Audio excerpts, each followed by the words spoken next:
अस्सलाम वालेकुम। आज हम डिस्कस करेंगे ये क्वेश्चन नंबर 6। अस्सलाम वालेकुम। अब हम डिस्कस करते हैं क्वेश्चन नंबर 6 को, जो कि 9 के बुक से है KP के 1.1 से। तो ये हमारे पास क्वेश्चन है। तो जब भी आप मैथ्स में जो है ना कोई क्वेश्चन सॉल्व करने बैठ जाओ तो उसकी सोल्यूशन में आप वो जो है ना पहले बार वो रिपीट करो। तो इस क्वेश्चन में हमसे क्या पूछा गया है, ये मैट्रिक्स दिए है और इसमें हमारे पास बताया गया है कि आप जो है ना ए की वैल्यू फाइंड करें, बी की वैल्यू फाइंड करें, सी की वैल्यू भी फाइंड करें और एक्स वाई जेड की वैल्यू फाइंड करें। तो हमने सोल्यूशन में क्या लिखा, उस क्वेश्चन को हमने फिर से रिपीट किया। तो रिपीट करने के बाद अब हम लिखते हैं, फर्स्ट हमारे पास ये दिया है उसने कि हमारे पास ये मैट्रिक्स जो है ये इस मैट्रिक्स के बराबर है। तो हम लिख सकते हैं x plus 3 is equal to 0। तो हमारे पास हो जाएगा x plus 3 is equal to 0 के, ये हमने लिख लिया। अब हमने क्या फाइंड करना है, x की वैल्यू को फाइंड करना है। तो यहाँ पर प्लस 3 है, जब हम इस प्लस 3 को इस साइड पे लेके आएंगे तो ये क्या हो जाएगा, माइनस हो जाएगा। ये हमारे पास मिथ्स का रूल है। तो ये हो जाएगा x इज इक्वल टू 0, तो ऑलरेडी है। ये जब हम इस साइड पे लेके आएंगे तो ये हमारे पास क्या हो जाएगा, 0, ये हो जाएगा -3। सो 0 -3, 0 को अगर आप किसी के साथ ऐड करोगे या सब्ट्रैक्ट करोगे तो उसका कोई वैल्यू नहीं होता। तो हम लिख लेंगे कि x is equal to -3। x की वैल्यू हमने क्या की, फाइंड की। तो यहाँ पर हमारे पास x की वैल्यू उसने मांगी थी तो वो हमने क्या की, फाइंड की। अब हम फाइंड करते हैं z की वैल्यू को, क्योंकि यहाँ पर z की वैल्यू भी उसने मांगी है तो हम यहाँ से ले लेते हैं। अब यहाँ पर हमारे पास है z प्लस 4 बराबर है इस 6 के, क्योंकि ये दोनों मैट्रिक्स क्या है, बराबर है आपस में। तो हम लिख सकते हैं कि z plus 4 is equal to, ये हमारे पास बराबर है किस चीज़ के, 6 के। हमने फाइंड करना है z को, तो इस प्लस 4 को हम उस साइड पे लेके जाएंगे।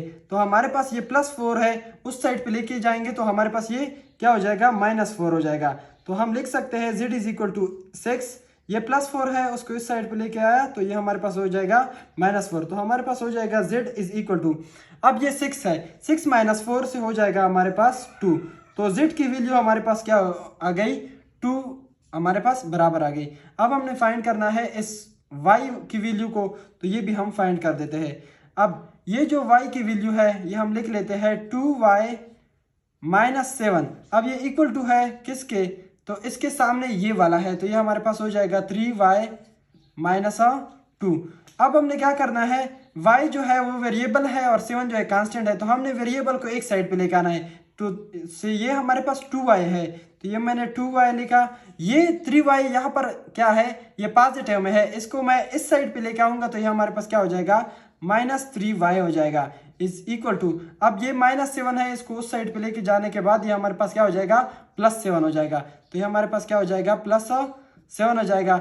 ये हमारे पास क्या है, -2 है, तो हम ऐसे ही -2 को लिख लेंगे। अब हमारे पास क्या हो गया, ये 2y -3y। जब भी आपको जो है ना समझना है कि माइनस और प्लस को ये हम कैसे करेंगे, तो ये माइनस जो है ये हमारे पास कर्जा है और ये जो प्लस है ये आपके जेब में है। तो आपके जेब में, सपोज आपके जेब में 2y है और आपके ऊपर कर्जा जो है वो कितना है, 3y है, तो आपके ऊपर कर्जा कितना रह जाएगा, 1y जो है वो रह जाएगा। प्लस 2y आपने दे दिए, 3y उसका कर्जा था, तो आपके पास 1y जो है वो रह जाएगा। अब हम लिख सकते हैं इज इक्वल टू 7 -2 से क्या आ जाएगा, 7 -2 से 5 आ जाएगा। अब ये हमारे पास -1y है ना, इस ये 1 जो है ये y के साथ मल्टीप्लाई है, तो जब हम इसको इस साइड पे लेके आएंगे तो ये क्या हो जाएगा, डिवाइड। तो हम लिख सकते हैं डिवाइड -1 ऑन बोथ साइड। तो यहाँ पर भी आप -1 को डिवाइड कर दोगे, सो ये -1 कैंसिल हो जाएगा। y is equal to 5 divided by -1 से वो 5 ही आता है, लेकिन यहाँ पर साइन क्या आ जाएगा, -5। तो ये हमने क्या फाइंड किया, y को भी फाइंड किया। अब a जो है, इसको a को भी हमने फाइंड करना है।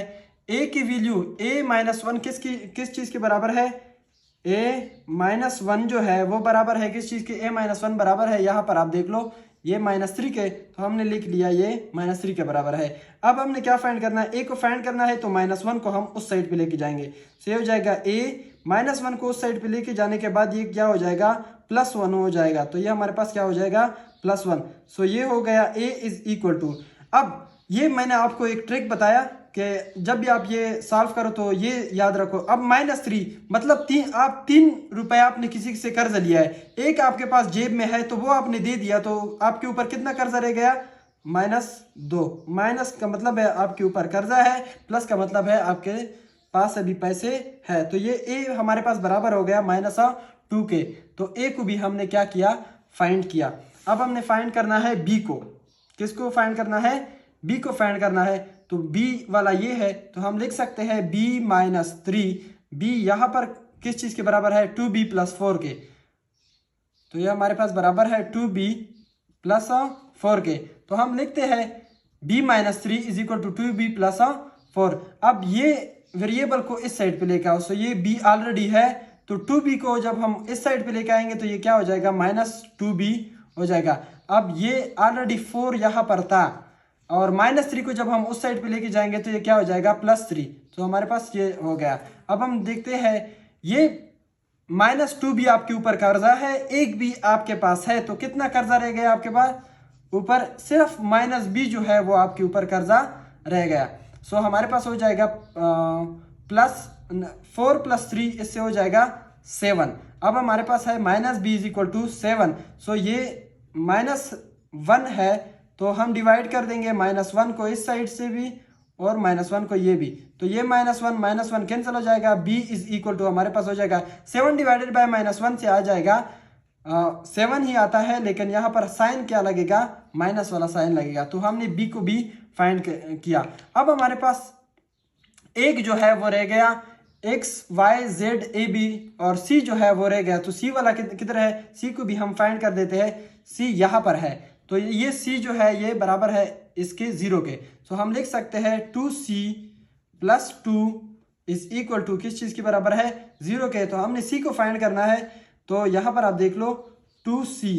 अब ये +2 है, इसको उस साइड पे लेके जाओ तो ये क्या हो जाएगा? -2 हो जाएगा। अब क्या है? c को फाइंड करना है, तो ये 2 मल्टीप्लाई है, तो दोनों साइड पे आप डिवाइड कर दो। तो डिवाइडेड बाय 2 ये 2 कैंसिल हो जाएगा।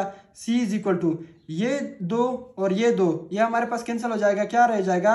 -1 रह जाएगा। सो c = -1। हमने x को भी फाइंड किया, हमने z को भी फाइंड किया, हमने y को भी फाइंड किया, और हमने a को भी फाइंड किया, हमने b को भी फाइंड किया, और हमने c को भी फाइंड किया। तो ये हमसे मांगा था, तो वो हमने सॉल्व कर दिया।